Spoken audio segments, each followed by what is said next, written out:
एका सर्व्हेनुसार राज्यातील 50% जागा या महाविकास आघाडी जिंकणार असं शरद पवार यांनी म्हटलं आहे। भाजपला विजयाची खात्री नाही आणि म्हणून फोडाफोडीचं राजकारण सुरू आहे असा आरोप शरद पवार यांनी केलाय।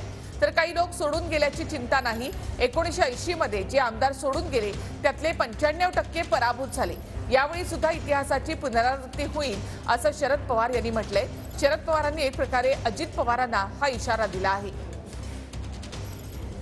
महाराष्ट्राचा सर्वे त्यांनी दिले की जवळपास 50% जागा आमच्या लोकांना मिळतात आणि त्यामुळे काही करून काही राज्य ही अस्थिर कशी करता येईल, फोडाफोडी कशी करता येईल त्या दृष्टीने त्यांची पावले टाकतात। या गोष्टी अशा मला फारसे चिंता करणारच असं वाटत नाही। तर एक गोष्ट सांगतो, 1980 साली माझ्या पक्षाचा